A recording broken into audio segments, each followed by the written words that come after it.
O movimento das águas oceânicas. As águas oceânicas interagem diretamente com os processos atmosféricos, atuando como mecanismo regulador das temperaturas no nosso planeta.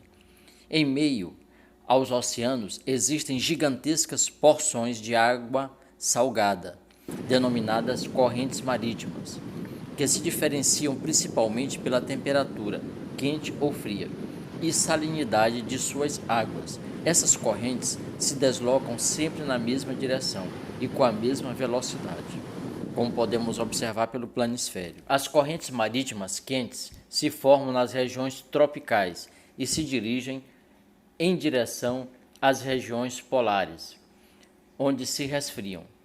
Já as correntes marítimas frias se formam nas zonas polares e se dirigem para os trópicos, onde se aquecem. A direção das correntes marítimas é determinada pela ação conjunta dos ventos e do movimento de rotação da Terra.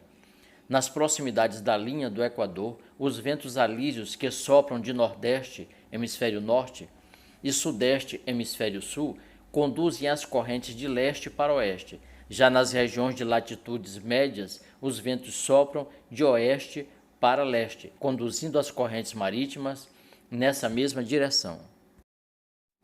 As correntes marítimas e o clima, impulsionadas pela ação dos ventos, pelo movimento de rotação do planeta e pelas características das próprias massas líquidas, temperatura, salinidade, densidade e pressão, certas correntes marítimas carregam as águas quentes das regiões tropicais para as regiões mais frias do planeta, aumentando suas temperaturas. Por outro lado, há correntes que trazem águas frias de áreas de latitudes elevadas para as regiões mais aquecidas dos trópicos.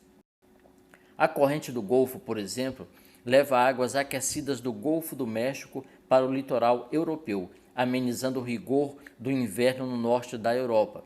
A corrente de Humboldt, também chamada corrente do Peru, por sua vez, traz águas frias e ricas em nutrientes, plânctons, para a costa oeste da América do Sul, o que, além de amenizar as elevadas temperaturas tropicais da região, também contribui para tornar as águas da região ricas em peixes. Além das correntes marítimas, as águas oceânicas realizam outros movimentos, entre eles as ondas e as marés. As ondas são movimentos das águas oceânicas impulsionados pelos ventos, que sopram na superfície dessas águas. O tamanho das ondas varia principalmente de acordo com a profundidade das águas, ou seja, quanto menor a profundidade, maior o tamanho da onda. Também varia com a velocidade dos ventos, pois as altas velocidades produzem ondas maiores. Já as marés são provocadas pela força gravitacional que a Lua e o Sol, este em menor escala, exercem sobre a Terra.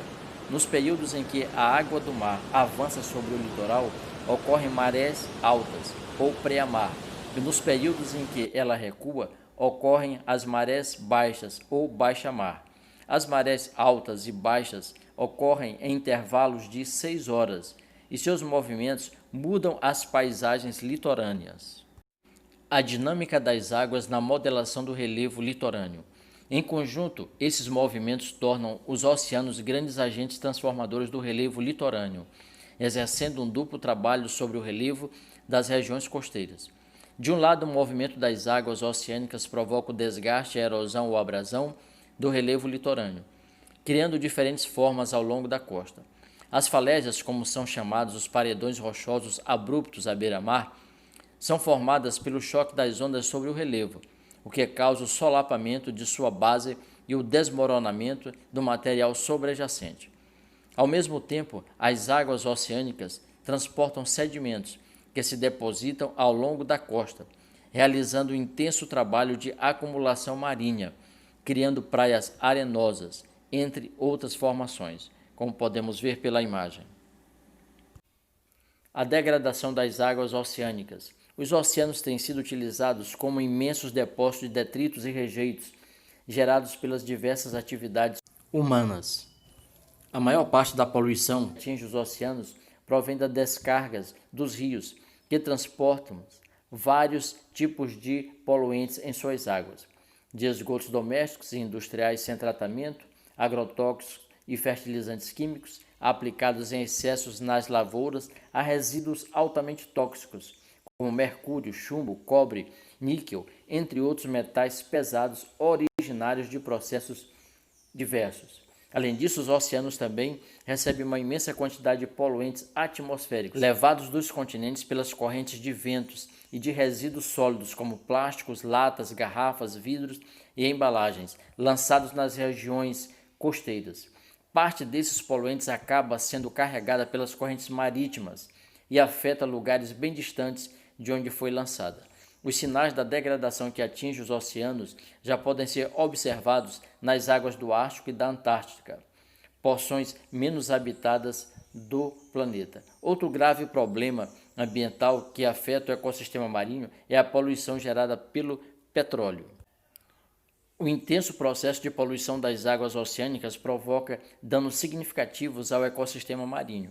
Em certas zonas costeiras, a degradação de manguezais e recifes, considerados verdadeiros berçários dos oceanos, compromete a reprodução de inúmeras espécies da fauna marinha, como peixes, moluscos e crustáceos, gerando desequilíbrios em toda a cadeia alimentar oceânica.